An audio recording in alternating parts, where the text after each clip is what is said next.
अस्सलाम वालेकुम students, welcome to your channel Gohar helping hand. आज हम पढ़ने वाले हैं बोहर्स एटॉमिक मॉडल। अगर आप इसको प्रैक्टिकली समझना चाहते हैं तो मैंने वीडियो का लिंक डिस्क्रिप्शन में लगा दी है, उस वीडियो को जाके देखें जिसमें आपको सिर्फ इसमें क्या लिखा हुआ है वो सारा आसान लैंग्वेज में समझाया जाएगा। लेकिन अगर आप इसको याद करना चाहते हैं तो मेरे साथ ये वीडियो देखें। इन 1913 में, आज से कई साल पहले, नील्स बोहर एक इंग्लिश साइंसदान ने एक मॉडल पेश किया हाइड्रोजन एटम का। 1913 में नील्स बोहर ने हाइड्रोजन एटम का एक मॉडल पेश किया जिसे हम कहते हैं बोहर्स एटॉमिक मॉडल। इस मॉडल के according electron can revolve around the nucleus of the atom in specific paths called orbits और शेल्स। एटम का तो आप सबको पता है, दुनिया की हर चीज़ एटम से मिलकर बनी है। आपको ये भी पता है कि एटम के अंदर इलेक्ट्रॉन पाए जाते हैं जो कि उसके अराउंड रिवॉल्व कर रहे होते हैं। ठीक है, इलेक्ट्रॉन जो होते हैं ये एटम है, एटम का स्ट्रक्चर है। ये जो आपको येलो डॉट नज़र आ रहा है जिसके अंदर प्लस लिखा हुआ है, ये न्यूक्लियस है। न्यूक्लियस के अंदर प्लस इसलिए लिखा हुआ है कि इसका मतलब होता है प्रोटॉन। ठीक है, एटम के 3 पार्टिकल हैं। पहला पार्टिकल है प्रोटॉन, दूसरा इलेक्ट्रॉन और तीसरा न्यूट्रॉन। प्रोटॉन और न्यूट्रॉन इस येलो डॉट के अंदर होते हैं। प्रोटॉन के ऊपर प्लस चार्ज होता है, इलेक्ट्रॉन के ऊपर नेगेटिव चार्ज होता है। ये आप सबको पता ही है। इलेक्ट्रॉन जो है वो न्यूक्लियस के गिर्द अराउंड रिवॉल्व कर रहे हैं स्पेसिफिक ऑर्बिट्स में या शेल्स में। ये जो रेड लाइनें आपको 4 नज़र आ रही हैं, इन्हें ऑर्बिट्स भी कहा जाता है और शेल्स भी कहा जाता है। इनके अंदर इलेक्ट्रॉन ऑर्बिट कर रहे हैं। अब आपको ये लाइन समझ आ गई होगी कि जो 1913 में नील बोहर्स ने एटम का मॉडल प्रपोज किया हाइड्रोजन एटम का, जिसे हम बोहर्स एटॉमिक मॉडल कहते हैं, उसके अकॉर्डिंग इलेक्ट्रॉन रिवॉल्व कर रहे हैं न्यूक्लियस के अराउंड स्पेसिफिक पाथ में। वो रेड लाइन स्पेसिफिक पाथ हैं जिन्हें हम कहते हैं ऑर्बिट्स या shells. When the electron is revolving in one of these orbits, जब इलेक्ट्रॉन इनमें से किसी भी एक ऑर्बिट में रिवॉल्व कर रहा होता है, इट्स एनर्जी इज़ फिक्स्ड, उसकी एक फिक्स्ड एनर्जी होती है। वो ये कह रहे हैं कि ये जो रेड लाइंस हैं जिनके अंदर इलेक्ट्रॉन रिवॉल्व कर रहा है, जब एटम इनमें से किसी एक के अंदर रिवॉल्व कर रहा होता है, उस ऑर्बिट की एक एनर्जी होती है जो कि फिक्स होती है। पहले ऑर्बिट का नाम क्या होता है जी? के। दूसरी ऑर्बिट का नाम क्या होता है? एल। तीसरी ऑर्बिट का नाम होता है एम और चौथी ऑर्बिट का नाम होता है एन। के ऑर्बिट की कितनी एनर्जी है? 2।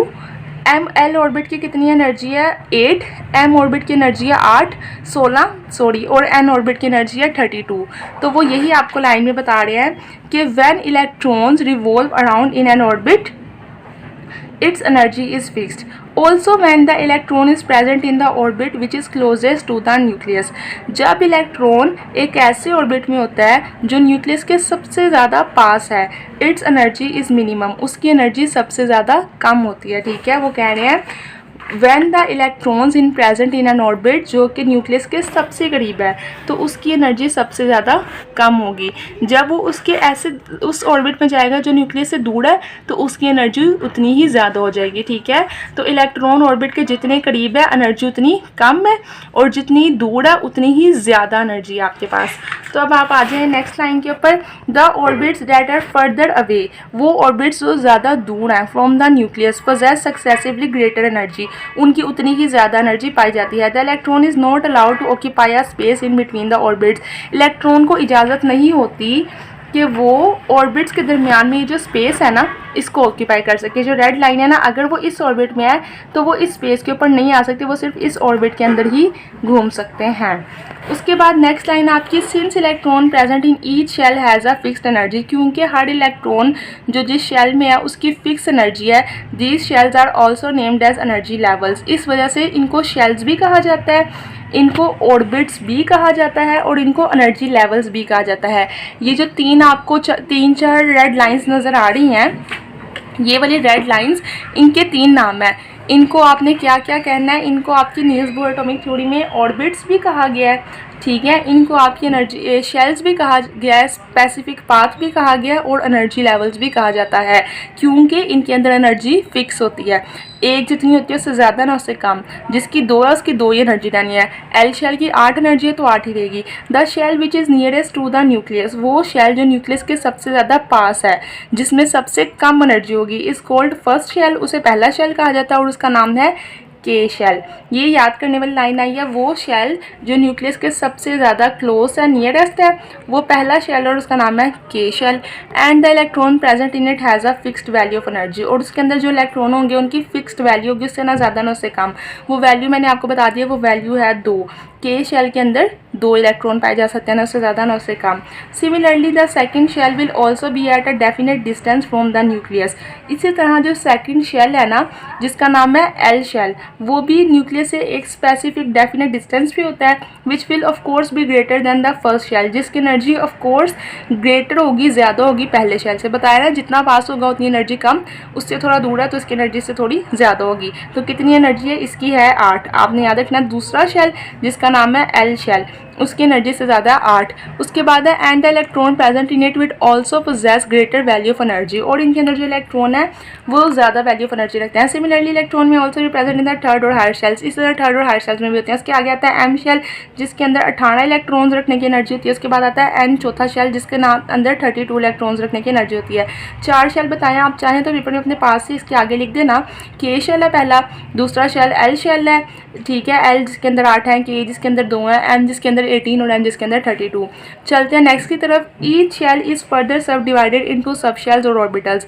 हर शेल को फर्दर डिवाइड किया जाता है सब शेल में या ऑर्बिट में। के, एल, एम और एन, 4 अभी तक आपके शेल्स आए हैं। उसके आगे फर्दर सब शेल्स हैं। The number of sub shells present in a shell is equal to the value of n for that shell. उसके अंदर सब शेल जितने होंगे ना एक शेल के अंदर, उसके लिए एक फार्मूला होता है जिसका नाम है 2n2। आप लोगों ने याद रखना है, फार्मूले का नाम है 2n2। तो जितनी n की वैल्यू है उतनी ही जो सब शेल की एनर्जी है, याद रखना, जितनी n की वैल्यू है उतनी सब शेल की एनर्जी होगी। फॉर द फर्स्ट शेल, पहले शेल के लिए n की वैल्यू है 1, ठीक है। देयरफॉर देयर हैव ओनली 1 सब शेल, इसलिए उसके अंदर 1 सब शेल होएगा, क्योंकि पहले शेल यानी के शेल के n की वैल्यू है 1, उसके अंदर 1 सब शेल होगा जिसका नाम होगा एस सब शेल। के के अंदर 1 सब शेल है, S sub shell. For n is equal to दूसरा शेल जिसका नाम एल है, देयर विल बी 2 सब शेल, उसके अंदर 2 सब शेल होंगे जिनका नाम होगा एस और पी। पहले शेल के लिए n की वैल्यू 1, 1 सब शेल एस। दूसरे शेल के लिए n की वैल्यू 2, एस और पी, ठीक है। तीसरे शेल के लिए यहाँ आपने बता दिया number of 3 sub shells. Third shell n has 3 sub shells, S, P and D. और चौथे सब शेल के लिए S, P, D and F. आपने याद रखना है, पहले शेल में एस, दूसरे शेल में एस और पी, तीसरे में एस, पी और डी, चौथे में एस, पी, डी और एफ। अब यहाँ पे मैं आपको ना लिख के एक दफ़ा बता देती हूँ, अगर जिनको समझ नहीं आया।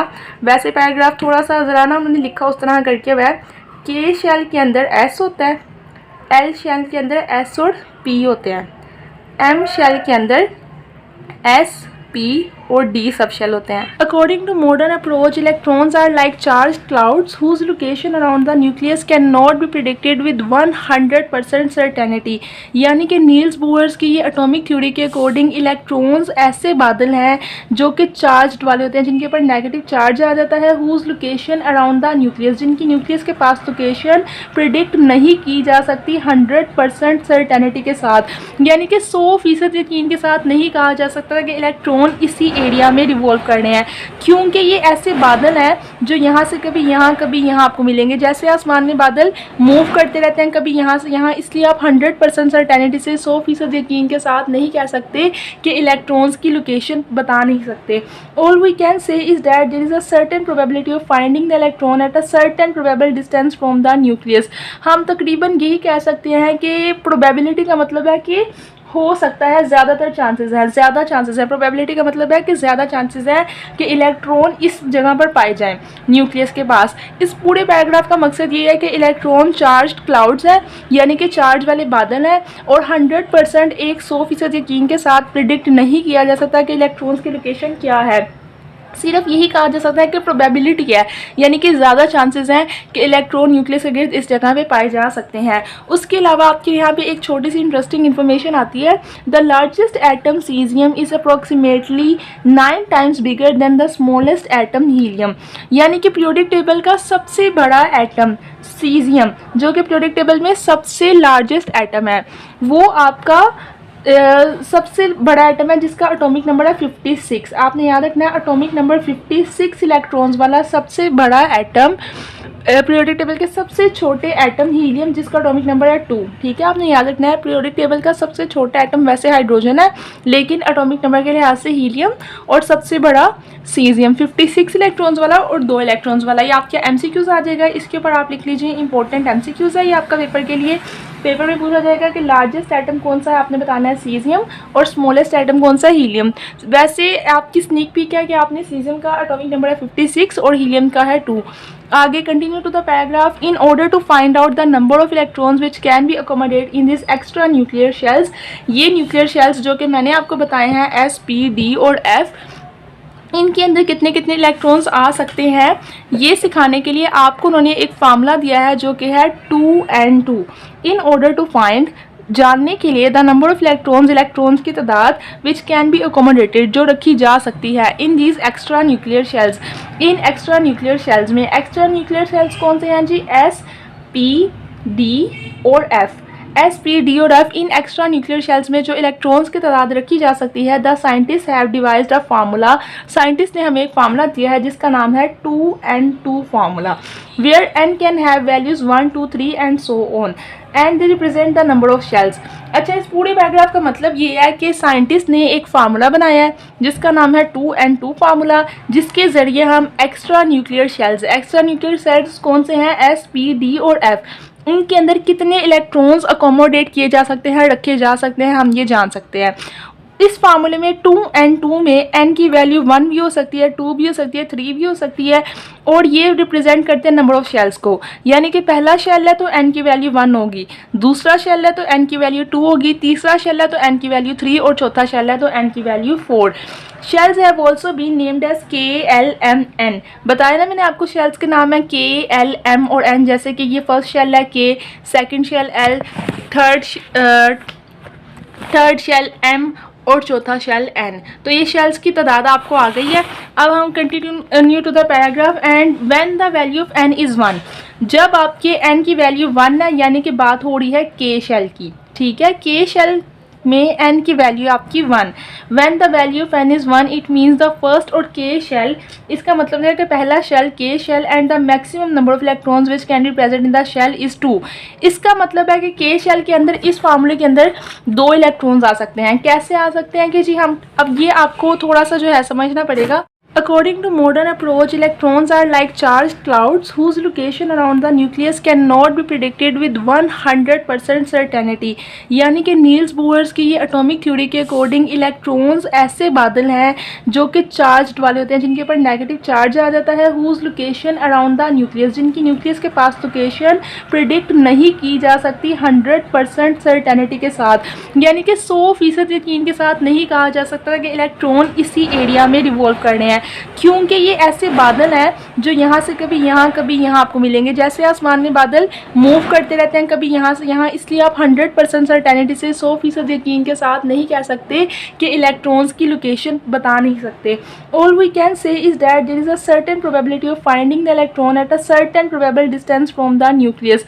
हम तकरीबन यही कह सकते हैं कि प्रोबेबिलिटी का मतलब है कि हो सकता है, ज़्यादातर चांसेस है, ज़्यादा चांसेस है। प्रोबेबिलिटी का मतलब है कि ज़्यादा चांसेस है कि इलेक्ट्रॉन इस जगह पर पाए जाएं, न्यूक्लियस के पास। इस पूरे पैराग्राफ का मकसद ये है कि इलेक्ट्रॉन चार्ज्ड क्लाउड्स हैं, यानी कि चार्ज वाले बादल हैं, और 100% 100% यकीन के साथ प्रिडिक्ट नहीं किया जा सकता कि इलेक्ट्रॉन्स की लोकेशन क्या है।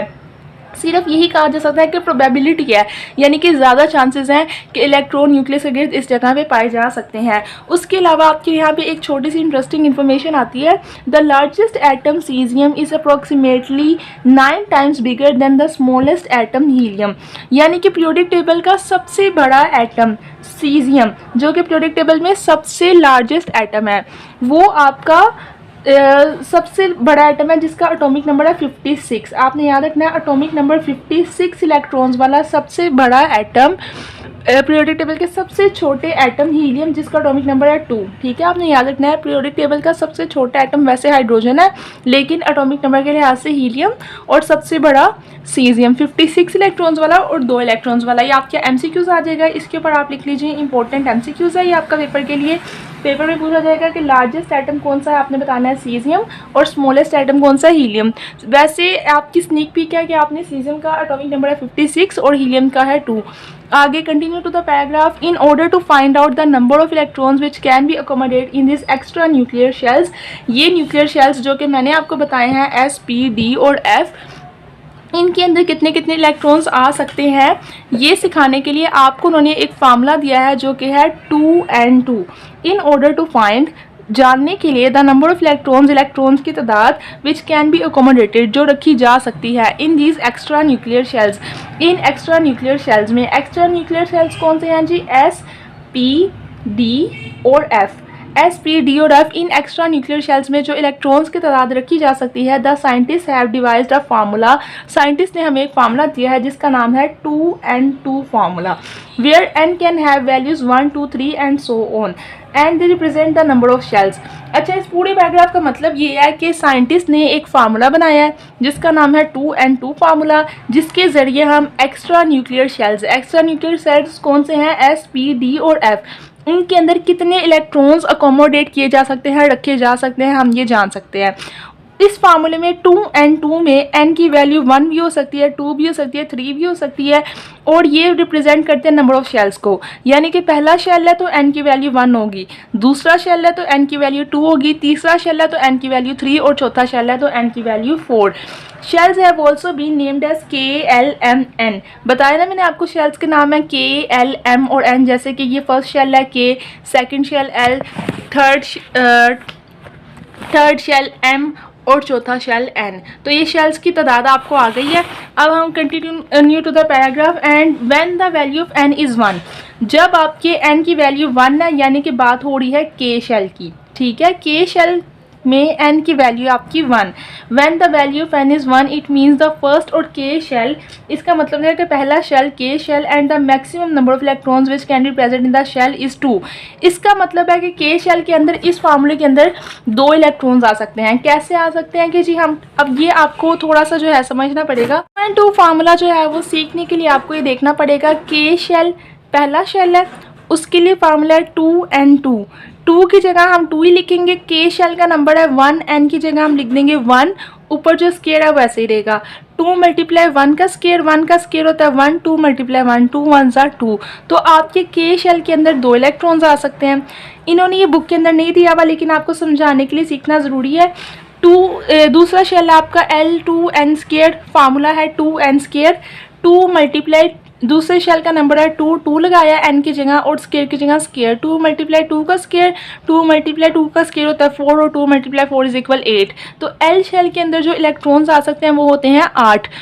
M शेल, तीसरा शेल है 2n स्केयर, 2 मल्टीप्लाई n का मतलब है तीसरा शेल, 3 का स्केयर, 2 मल्टीप्लाई 3 का स्केयर, 9, 2 9 सा 18, और चौथा शेल आपका n shell, 2n square, 2 multiply n की जगह आ गया 4, चौथा शेल का नंबर स्केयर, 2 मल्टीप्लाई 4 का स्केयर, 2 मल्टीप्लाई 16 इज इक्वल 32।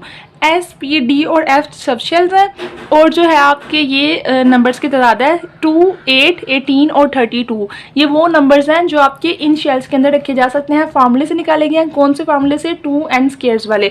अब आपको ये पैराग्राफ ज़्यादा आसानी से समझ आएगा इसको सुनने के बाद, ठीक है। अब आप सुन लीजिए इसका फार्मूला क्या है, कहाँ पे हम थे। Similarly, when n is equal to, it means second or L shall have the maximum number of electrons it can accommodate is 2 multiply 2 की square is equals 8। इसी तरह हम कह रहे हैं कि जो इलेक्ट्रॉन्स हैं जिसके अंदर 2 मल्टीप्लाई 2 की स्केयर इज इक्वल 8 है, सेम उन्होंने यही फार्मूला लिया आपका 2n स्केयर वाला फार्मूला। 2 मल्टीप्लाई n की जगह आपने n की वैल्यू लगाई, शेल का नंबर, शेल क्योंकि L वाला है तो उसका नंबर 2 है, 2 लिखा, स्केयर इज इक्वल 2, 2 स्केयर 4, 2 2 4 सा 8, 4n इज इक्वल 3 और m शेल। अब तीसरा शेल जिसका नंबर 3 है, इट कैन अकोमोडेट 18 इलेक्ट्रॉन्स। उसी फार्मूले के अकॉर्डिंग फार्मूला मैंने आपको बता दिया है। m शेल का नंबर है 3, 2 मल्टीप्लाई 3 की स्केयर, 3 की स्केयर होती है 9, 2 9 सा 18। तो m शेल में कितने इलेक्ट्रॉन्स आ जाएंगे, 18। This process will go on until the electrons in an atom are finished. इसी तरह ये प्रोसेस चलता रहेगा जब तक कि इलेक्ट्रॉन्स फिनिश हो जाएंगे एटम के अंदर। अब आपको इस पैराग्राफ का मतलब भी समझ आ गया। The maximum number of electrons which can be accommodate in sub shells S, P, D and F are 2, 6, 10 and 14। अच्छा, लास्ट पैराग्राफ में उन्होंने आपको बताया है कि फर्स्ट अब हम इनको ज़रा पैराग्राफ्स को सम अप कर लेते हैं। पैराग्राफ्स को सम अप करने के अकॉर्डिंग उन्होंने आपको बताया है कि इस पैराग्राफ में आपको उन्होंने सिर्फ इतनी बात बताई है कि इलेक्ट्रॉन चार्ज्ड क्लाउड्स हैं, ऐसे बादल हैं जिनके ऊपर चार्ज होता है और इनकी लोकेशन कोई भी आपको 100% सर्टेनिटी के साथ नहीं बता सकता। बहुत प्रोबेबिलिटी है, चांसेस ये हैं कि इस डिस्टेंस पे न्यूक्लियस के साथ यहाँ पाए जा सकते हैं। उसके बाद एक इन्फॉर्मेशन है छोटी सी, वो ये है कि सीजियम दुनिया का लार्जेस्ट एटम है और हीलियम जो है वो स्मॉलेस्ट एटम है। सीजियम का नंबर 56 है और हीलियम का नंबर 2 है। उसके बाद तीसरे पैराग्राफ मैंने आपको ये बताया कि एक फार्मूला होता है जिसका नाम है 2n2 फार्मूला, जिसके अकॉर्डिंग जो है आप इलेक्ट्रॉन्स की तादाद बता सकते हैं K, L, M और N शेल में। उसके बाद तीसरे वाले पैराग्राफ में उन्होंने आपको N की तादाद बता के दिखा दिया, जैसे कि फार्मूला बता दिया ना 2 × 2 की स्क्वायर 8, दूसरे शेल का, तीसरे शेल का भी बता दिया आपको। तो इसी तरह ये तीसरा पैराग्राफ ये था। अब लास्ट और चौथा पैराग्राफ आ रहा है जिसमें उन्होंने आपको शेल्स में तो बता दिया है कि K में 2 इलेक्ट्रॉन होंगे, L में 8, M में 18 और N में 32, लेकिन उन्होंने आपको सब शेल्स में इलेक्ट्रॉन्स की तादाद नहीं बताई कि सब शेल्स में कितने इलेक्ट्रॉन्स होते हैं, S, P, D और F में कितने इलेक्ट्रॉन्स होते हैं। तो यही वो आपको बता रहे हैं कि S जो सब शेल है उसके अंदर मैक्सिमम ज़्यादा से ज़्यादा 2 इलेक्ट्रॉन आ सकते हैं, उसके ज़्यादा नहीं आ सकते। P सब शेल में 6 से ज़्यादा इलेक्ट्रॉन नहीं आ सकते, D में 10 से ज़्यादा और F में 14। ये आपको याद करना पड़ेगा। In the first shell there are 2 electrons which shell go to S sub shell. वो कह रहे हैं इस शेल के अंदर 2 इलेक्ट्रॉन्स होते हैं जो S सब शेल में चले जाते हैं। सेकंड शेल में 8 इलेक्ट्रॉन्स होते हैं और वो फर्दर सब डिवाइडेड होते हैं S सब शेल के अलावा। Will have 2 electrons and 6 electrons will be accommodated in P sub shell. इसी तरह S और P है अगर, तो P सब शेल में आपके 2 और 6 इलेक्ट्रॉन्स आ जाएंगे। यहाँ पे हमारी बूहर्स एटॉमिक थ्योरी जो है वो कंप्लीट होती है, बूहर्स एटॉमिक मॉडल। अगर आपको वीडियो अच्छी लगी है चैनल को सब्सक्राइब करें। एक ब्लॉग आपका यहाँ पे छूट गया था जो कि इंटरेस्टिंग इन्फॉर्मेशन का था, वो यहाँ पे लास्ट पे कवर कर लेते हैं। The size of an atom is so small that it is not possible to see it with naked eye. However, a transition electron microscope can be used to see atoms. वो कह रहे हैं एक atom का size इतना छोटा होता है कि इसे आम आंख से, इंसानी आंख से नहीं देखा जा सकता, इसीलिए ट्रांजिशन इलेक्ट्रॉनिक माइक्रोस्कोप उसको देखने के लिए इस्तेमाल होती है। इतना कोई खास पैराग्राफ नहीं था, ये आपका करने की ज़रूरत नहीं है, लेकिन जो पैराग्राफ था MCQs के लिए वो आपका पेपर में आएगा। ठीक है, तो आप इसको अच्छी तरह याद करें, चैनल को सब्सक्राइब करें, वीडियो को लाइक करें।